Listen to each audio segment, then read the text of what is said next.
जय भीम नम बुद्धाय. मातंग समाजाच्या नेत्याचा व्हिडिओ बघा हा.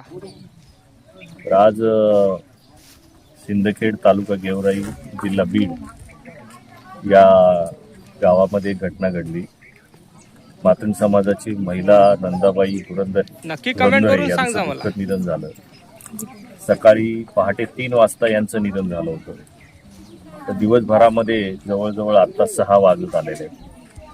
6 वाजेपर्यंत या महिलेचा मृतदेह घराच्या बाजूलाच ठेवण्यात आला.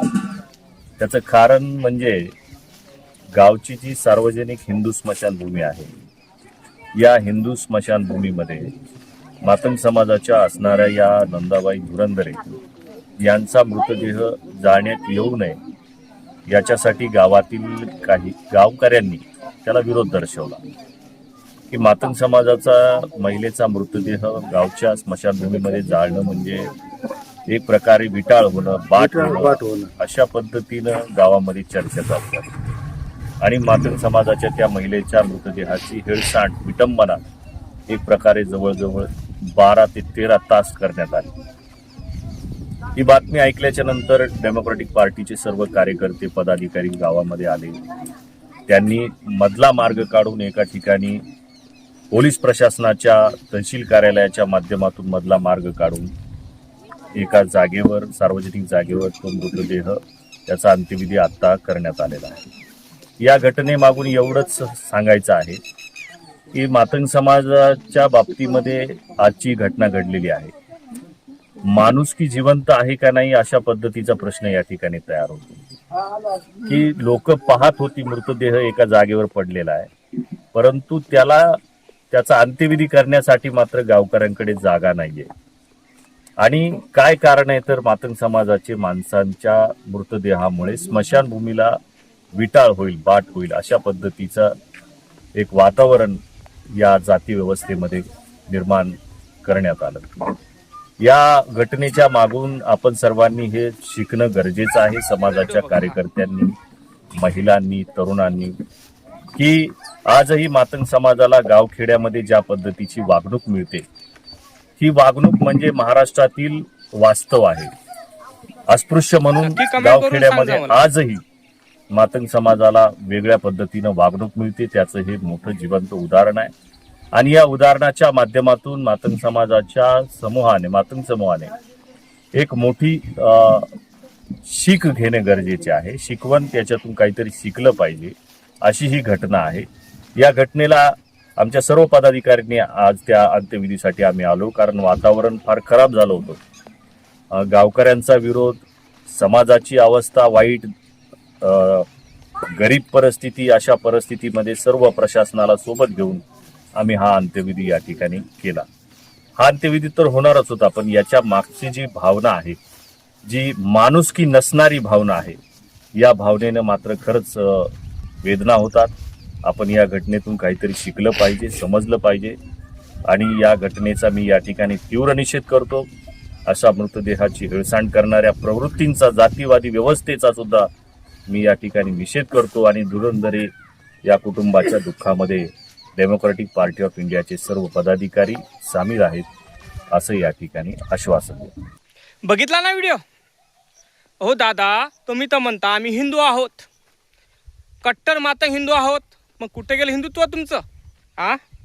तुम्ही म्हणून राहिली आमच्या जातीतील महिला जी डेथ झाली, 3 ते 4 वाजेपर्यंत प्रेत पडलं गेलं, खाली घरी होतं. आणि स्मशानभूमीमध्ये, हिंदू स्मशानभूमीमध्ये तिचं प्रेत जाळण्यात नाही आलं. काही हिंदू लोकांनी आम्हाला विरोध केला तर तिचं प्रेत बाजूनं जाळण्यात आलं. तर विचार करा तुम्ही, माणुसकीला काळीमा फसणारी घटना आहे. आणि काही मातंग समाजाचे लोक हिंदू आहे, आम्ही कट्टर मातंग हिंदू आहे. अरे गैभान्यांनो, तुम्ही अजूनही अस्पृश्य आहात, शूद्र मानल्या जाते तुम्हाला. तुम्ही हिंदू फक्त नावापुरते आहात. तुम्हाला हिंदू कोण बनवलं ते सांगा मला. कारण खरे हिंदू राहिले असते तर तुम्हाला त्या स्मशानभूमीमध्ये तुमच्या घरचं जे डेथ झाली त्या महिलेची, तिचं प्रेत जाळण्यात आलं असतं. अरे स्वतःला तुम्ही कट्टर हिंदू म्हणून राहिले, हे फक्त तुमचा वापर करत आहे. काही राजकारणातील लोक, काही नराधम लोक, काही आरएसएसचे भडवे फक्त स्वतःला कट्टर हिंदू म्हणत आहे, पण तुम्ही कट्टर हिंदू नाही. तुम्ही बिंदू आहात, बिंदू. तो बिंदू की तो कोणावरही काही काळ आला की फक्त तुम्हाला कुठल्या गुन्हेगारामध्ये या कुठल्या खुनामध्ये या कुठल्या वाईट प्रसंगी कुठल्याही गोष्टीमध्ये तुम्हाला यूज केल्या जाते. कारण तुमचे लेकरं बजरंग दलामध्ये जास्त करून आहेत. का आहेत? कारण तुम्हाला वाईट रस्त्याच्या मार्गाने नेत चालत आहे लोक आणि तुम्हाला हिंदू घोषित करत आहे का तुम्ही हिंदू आहात. तुमच्या एवढा अत्याचार होऊन स्वतःला हिंदू म्हणून राहिले. तुम्ही स्वतःला हिंदू म्हणत असाल तर तुम्ही निष्पाप लोक आहात. तुम्हाला समजून राहिलं नाही की आपल्या महिलेवर अत्याचार होऊन राहिला. आपल्या महिलेवर लोक वाईट प्रसंगी कोणी धावून येऊन पळत नाही. फक्त एक जय भीमवालाच हा तो आहे जो आपला भाऊ आहे तो धावून येतो. अरे सुधरा जरा. कारण तुमचा मातंग नेत्यांनीच सांगितलं की कोण्या पद्धतीनं त्या महिलेवर अत्याचार करण्यात आला. ते मागं झालं नाही का? ते आपल्या महाराष्ट्रामध्ये गोळी मारली ती एका मातंग समाजाच्या महिलेला. तिथं आपले दीपक केदार जाऊन गेले आणि त्या घटनास्थळी आणि त्या महिलेच्या घरात ज्याने गोळी मारली तर त्या महिलेच्या घरी गेले आणि त्यांना दिलासा दिला. पण काही बावळट लोकांनी त्यांना म्हटलं की आम्ही तुम्हाला न्योता दिला नव्हता.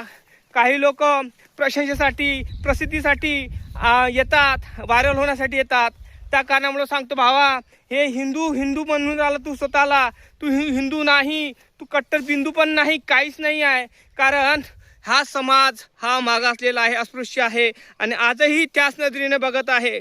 कितीही म्हणत असाल तुम्ही मातंग समाजातील काहीतरी लोक बावळट लोक म्हणतात आम्ही कट्टर मातंग हिंदू आहोत. तुम्ही कट्टर मातंग हिंदू नाही. तुम्हाला फक्त एक पद्धतीनं वापर केलेला जात आहे. आणि माझ्या भावांनो, तुम्ही कितीही म्हणत असाल, तुम्ही स्वतःला कट्टर हिंदू म्हणत असाल तर पाटलाच्या घरासमोर तुमची घरं का नाही रे? एक तो कसबे म्हणतो डोंबळा की मातंग समाजाचा चेहरा पाहिला कोण, मांगाचा चेहरा पाहिला कोण, तर पाटलाचा दिवस साजरा जायचा असं ते म्हणतात. मग विचार करा तुम्ही, मग पाटलाचा दिवस साजरा जायचा तर पाटलाच्या घरासमोर मातंग समाजाची घरं का नाही ते सांगा मला.